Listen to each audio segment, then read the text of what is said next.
Yo l'équipe, j'espère que vous allez bien. On se retrouve encore une fois pour l'actualité sportive. Il y a de grosses news aujourd'hui qui vous attendent encore une fois. Vous n'êtes pas prêts. Donc restez bien jusqu'à la fin pour ne rien rater les amis. Pendant ce temps, lâchez un petit pouce bleu pour aider au référencement les gars. Ça vous prend quelques secondes mais nous ça nous aide énormément.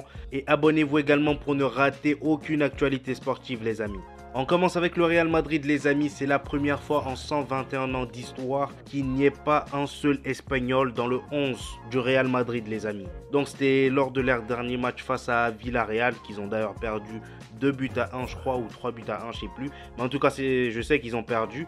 Donc voilà c'est la première fois qu'il n'y ait pas un seul Espagnol dans le 11. Il y a toujours eu au moins un Espagnol. La plupart du temps déjà la moitié de l'équipe c'était presque que des Espagnols. Donc là vraiment il y a eu un renouveau total, il n'y a pas un seul Espagnol dans le 11.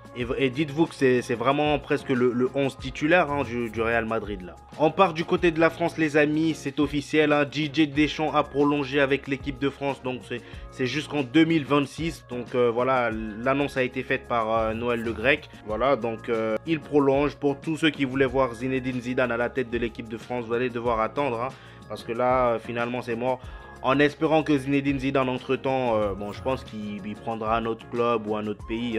Je ne sais pas ce qu'il a prévu de faire de sa carrière, mais ce qui est sûr, c'est que je pense que c'est mort. Zinedine Zidane à la tête, parce qu'attendre jusqu'en 2026, quand même, c'est très long, les amis. Donc voilà, je pense que là, oubliez un peu Zinedine Zidane, quoi. Et d'ailleurs, les choix de Karim Benzema, le fait qu'il ait pris sa retraite vient principalement de là, parce qu'apparemment, il savait que, voilà, il avait appris que Didier Deschamps allait prolonger avec l'équipe de France, et on connaît très bien, voilà, la relation entre les deux, c'est pas trop ça. Et voilà, apparemment même, il y a eu même plein d'histoires par rapport à sa blessure, le fait qu'il n'a pas participé à la Coupe du Monde et que c'était à cause de Deschamps, il avait tout manigancé pour que Karim Benzema ne joue pas cette Coupe du Monde.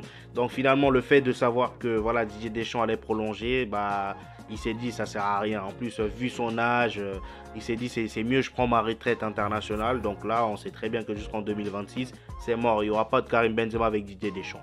Donc voilà. Donc les gars, comme on sait tous, Van Dijk, le défenseur de Liverpool, s'est blessé dernièrement. Une grosse blessure d'ailleurs. Donc ça va lui faire rater énormément de matchs avec Liverpool.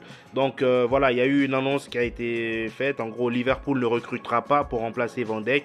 Donc Jürgen Klopp fait confiance à son effectif actuel et pense même à Fabinho en soutien de ses cours. Donc on sait très bien que Fabinho...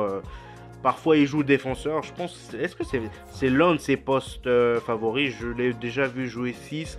À Monaco, je l'ai déjà vu jouer latéral et défenseur également. Donc là, voilà, il pense à Fabinho pour boucher un peu le trou que laisse Van Dijk. Les amis, France Football a élu le meilleur 11 de la décennie 2010 jusqu'en 2019, les amis.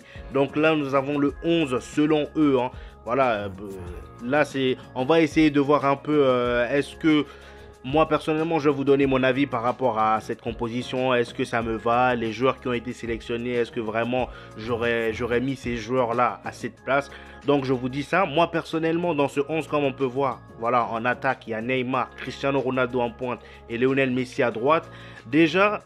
Sur cette attaque, moi, il y a plein de choses à dire parce que Ronaldo, moi, je ne l'aurais pas mis en attaque parce qu'on sait très bien que voilà, son poste de prédilection, c'est de jouer voilà, là, au poste de Neymar, là, à gauche.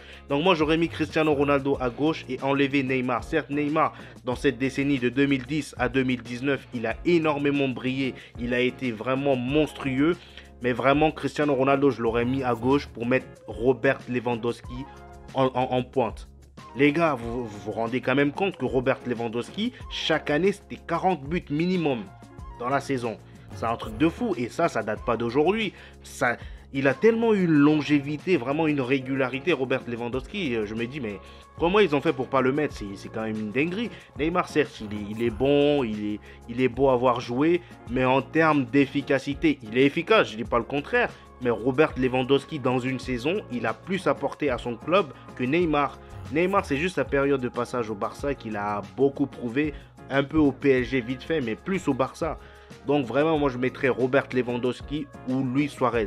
Ouais, mais j'aurais mis Robert Lewandowski. Parce que si on se rappelle bien, en 2014, je crois que c'est là il part en finale avec Dortmund. Et il avait été monstrueux, il avait même marqué un quadruplé face au Real Madrid. Et de Dortmund jusqu'aujourd'hui au Barça, toutes ces saisons, c'était minimum 40 buts. Minimum, vraiment. Donc, voilà, je l'aurais mis là. Et au milieu, les amis, on a Iniesta, Xavi et Modric. C'est très très fort, hein. C'est très très lourd comme milieu. Mais le seul petit bémol là, j'hésite. Bon, c'est très bien. J'aurais peut-être fait ça, mais Xavi, moi, je ne l'aurais pas mis parce qu'il a pris sa retraite quand même en 2015. Et il y a 4 années qui sont venues après, voilà, parce que c'est de 2010 à 2019. Il y a 4 années qui viennent où il n'a pas été là. Personnellement, Toni Kroos, je l'aurais mis là. Vous voyez, Toni Kroos, je l'aurais mis là parce que de 2010, certes en 2010, je ne le connaissais pas trop. Toni Kroos, je ne sais même plus. C'est... Bon, on va dire que Toni Kroos, c'est de 2010 à 2019, on l'a plus vu que Xavi. Certes, Xavi, quand tu compares les deux, Xavi et Toni Kroos, je choisirais Xavi, c'est sûr. Mais vu ce qu'a apporté Toni Kroos au Real Madrid avec toutes les Ligues des Champions qu'ils ont pris avec Modric, moi je mettrais Toni Kroos à la place de Xavi. Vous me direz ce que vous en pensez, hein. Dites-moi vraiment ce que vous en pensez de ce classement et de mes choix à moi. Dites-moi tout ça dans les commentaires et je vous répondrai dans ma prochaine vidéo. Donc en défense les amis, comme on peut voir, on a voilà, comme charnière on a Ramos et Van Dijk. Et sur les deux côtés, les latéraux, on a Marcelo et Lam. Bon, les côtés, j'ai pas grand chose à dire, hein. Lam, ok, ça va. Avec le Bayern, il avait beaucoup apporté, même si lui aussi il a pris sa retraite il n'y a pas longtemps. Marcelo, c'est très bon, ça va. Ramos, parfait. Cependant, Van Dijk, on l'a connu en 2018, hein, les amis. Van Dijk, on l'a connu en 2018. Donc je vois pas ce qu'il fait dans cette liste là en fait. On l'a connu en 2018 et même après 2018-2019, bon là on n'entend plus trop parler de lui, hein, Van Dijk. Donc je l'aurais vraiment pas mis là parce que il y a quand même eu des Pépé, il y a quand même eu des gros défenseurs comme voilà, j'aurais même préféré mettre Pépé là à la place de Van Dijk. J'aurais préféré mettre Pépé à la place de Van Dijk. Ou même Carles Puyol, hein. Soit Pépé ou Carles Puyol. Mais Van Dijk, non, faut pas abuser non plus, les gars. Et Casillas, c'est très bon aussi. Casillas, je pense que je l'aurais aussi mis. Mais ça se tape un peu avec Neuer. Voilà, Neuer, il a plus... ces derniers temps, on a plus vu Neuer que Casillas. Parce que lui aussi, il a pris sa retraite il y a un bon moment maintenant. Mais bon, il n'a pas pris sa retraite, hein, Casillas. Il est parti dans un autre club, la Porto, je crois. Mais voilà, en tout cas au haut niveau, on a plus vu Neuer que Casillas. Mais je pense que j'aurais aussi... Ça se tape entre Neuer et Casillas. Ça se tape entre Neuer et Casillas. Donc là, sur ce choix-là, je pense que c'est bon, je leur donne le point. C'est pas grave. Les amis, on part du côté de Guardiola, de Manchester City. Là, il y a Guardiola qui a décliné l'offre du Brésil pour devenir le sélectionneur. Très courageux de la part du Brésil, hein. Déjà que voilà, il y a eu Zinedine Zidane qui a décliné leur offre parce que lui, il voulait absolument l'équipe de France. Et maintenant, il s'attaque à Guardiola qui, avec Manchester City, tout se passe très très bien. Et voilà, ça m'aurait vraiment étonné de le voir partir entraîner. Non, je pense qu'il veut vraiment se focaliser que sur Manchester City. Là, en plus, vu la bataille pour la Première Ligue, voilà, c'était mort quoi, c'était sûr. Les amis, Ismaël Bennacer de l'AC Milan signera son nouveau contrat donc la semaine prochaine, hein. L'Algérien souhaiterait rester au club et la prolongation sera jusqu'en 2027. Et le salaire d'environ 4 millions d'euros par an, donc le montant de la clause libératoire sera de 50 millions d'euros. Le Bayern Munich et Manchester United sont intéressés par Randal Kolo Muani. Pour le moment, le Français souhaite terminer sa saison avec Francfort. Donc voilà, on verra bien par la suite s'il signera ou pas. Donc les amis, c'est pour ça que je vous demande de lâcher vraiment un pouce bleu pour aider au référencement. Ça m'aide énormément. Et abonnez-vous pour ne rater aucune de mes prochaines vidéos les amis. On arrive sur le gros dossier les amis. Joyeux anniversaire à Eden Hazard qui fête ses 32 ans aujourd'hui. Il est vraiment pas... Voilà, comparé à Cristiano Ronaldo, il est vraiment pas âgé, hein, Eden Hazard. D'ailleurs, en parlant d'Eden Hazard, El Nasser les amis veulent signer le Belge. El Nasser, après Cristiano Ronaldo, ils veulent signer tout le monde. Ils veulent signer Ramos, ils veulent signer Modric, ils veulent signer Busquets, N'Golo Kanté et maintenant c'est Eden Hazard. Et c'est pas des rigoleux les amis, s'ils ont réussi à faire signer Cristiano Ronaldo, croyez-moi qu'ils peuvent signer n'importe qui. Là, ils veulent signer Eden Hazard et je pense que c'est vraiment un bon choix pour Eden Hazard. De 1, il va se mettre plein dans les poches s'il part là-bas. Et de 2, il va gagner beaucoup en temps de jeu et en confiance. Même si, voilà, il y en a plein qui qualifieront ça de gâchis total. Mais les gars, vous préférez qu'il reste au Real Madrid? Il ne fout jamais rien. Quand il joue titulaire, il ne marque pas. Il ne fait pas de passe décisive. En fait, il ne fait rien. L'hygiène, il n'y a rien qui va là, les gars. Regarde, il est en surpoids. En fait, depuis son arrivée, il n'y a rien qui va pour Eden Hazard, les amis. Moi, je pense que vraiment là, El Nasser, ce serait un très très bon choix pour lui. Même si, voilà, c'est pas... Il y a Cristiano Ronaldo, les amis. Même si c'est pas un gros championnat, mais il y a quand même Cristiano Ronaldo. C'est pas rien. Il pourra retrouver plus de confiance. Et en plus, à El Nasser, il y a quand même de gros joueurs. On a Ospina comme gardien. Ospina, bref. On a Ospina, Talisca, qui est très très fort. Je crois même que c'est le meilleur buteur du club. Qui d'autre?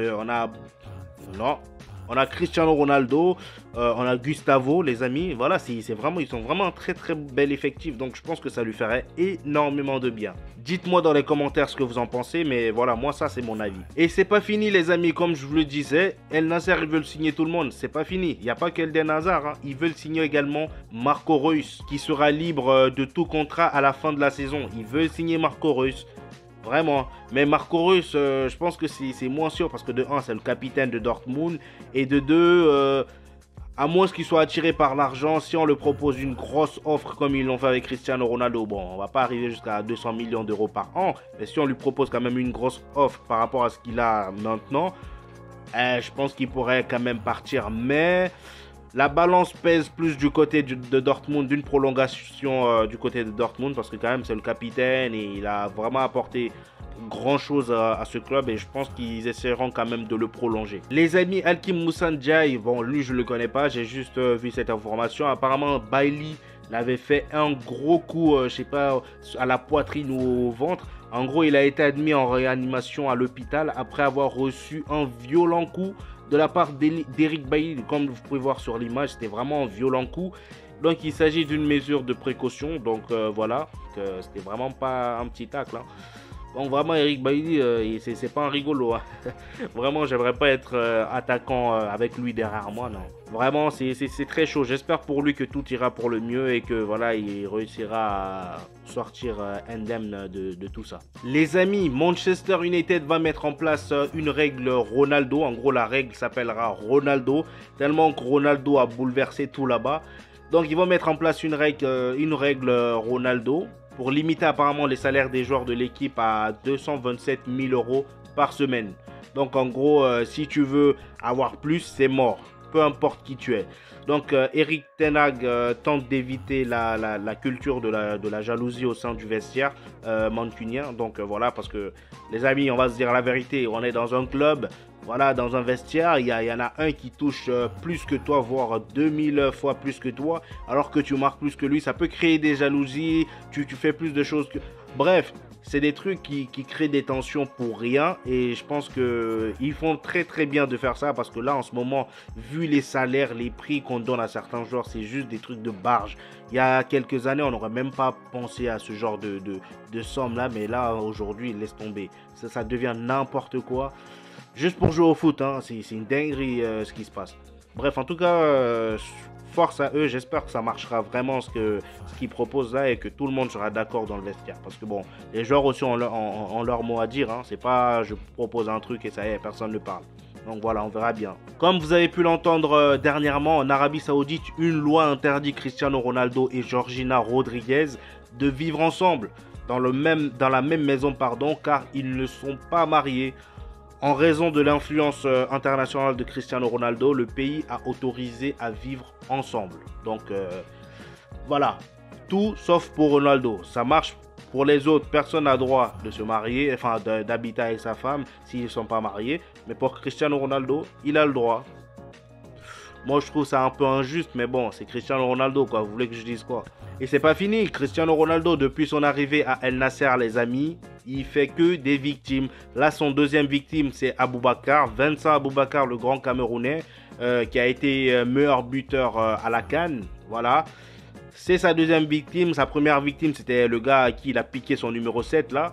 Et là, c'est Vença Aboubakar. Apparemment, il faut savoir que dans la ligue saoudienne, chaque club a le droit d'avoir maximum 8 joueurs étrangers dans son club, dans son équipe. Donc là, ils étaient à plus que 8, je crois, ou à 8. Bref, entre 8 et plus. Donc voilà, ils devaient forcément conclure ou mettre fin au contrat d'un joueur étranger. Donc c'est tombé sur Vença Aboubakar. Donc c'est ce qui se dit en ce moment. Donc c'est RMC Sport qui a lancé la news. Donc voilà, Vença Aboubakar, ils ont mis fin à son contrat. Donc là, il est désormais libre. Il y a plein de clubs d'ailleurs qui veulent de lui, voire Manchester United. Il y a Manchester United qui veut de lui. Donc voilà. Donc maintenant que son contrat a été résilié, Cristiano Ronaldo, quant à lui, pourra enfin jouer avec El Nasser. Parce que jusqu'à présent, il n'avait pas encore été enregistré. Donc voilà. Donc comme je vous disais, la deuxième option de Manchester United après Wood Weghorst, c'est un joueur de je ne sais quel club là. Donc c'est Vença Aboubakar. United recherche un attaquant dominant dans le jeu aérien. Donc on connaît très bien Vença Aboubakar. C'est un grand colosse et en tout ce qui est coup de tête, jeu aérien, c'est un boss dans l'exercice. Donc voilà. Besiktas également voudrait le recruter. Donc il négocie avec l'agent de Vença Aboubakar pour pallier le départ de Weghorst, voilà, le joueur dont je vous parlais tout à l'heure, il joue à Besiktas. Donc le joueur de Besiktas, là, Wood ou Weghorst, j'arrive jamais à prononcer son nom, bref, vous avez compris, a donné son accord à Manchester United, lui il veut aller là-bas et voilà. Besiktas également voudrait le remplacer avec Vença Aboubakar et à Manchester United qui veut aussi Vença Aboubakar, bref, c'est un truc, laissez tomber. Les amis, est-ce que vous êtes autant fan de Cristiano Ronaldo comme ce Garnacho, les amis? Garnacho, le jeune joueur, la jeune pépite, le jeune craquito de Manchester United. Donc, est-ce que si vous pouvez voir, si vous voyez très bien là sur sa petite culotte en bas, son petit boxer, il y a marqué CR7. C'est une marque, voilà, pas de lingerie, mais vous avez compris, les petits boxers que l'entreprise de Cristiano Ronaldo vend. Donc, comme on le sait tous, la marque CR7, c'est la marque de Cristiano Ronaldo. Donc là, on peut voir qu'il porte la marque de son idole. C'est un signe d'admiration pour son idole, hein, on va pas se mentir. Donc voilà, moi, j'irai pas jusqu'à là. Hein. Même si t'es mon idole, faut pas non plus abuser, quoi. Donc voilà, les amis, c'est tout pour cette vidéo. J'espère que vous avez kiffé et que vous avez reçu le maximum d'infos. Donc lâchez un petit pouce bleu encore une fois les amis pour aider au référencement. Moi ça m'aide énormément, ça m'aide à continuer à faire les vidéos. Et abonnez-vous pour ne rater aucune prochaine vidéo. On se retrouve au prochain épisode. Peace.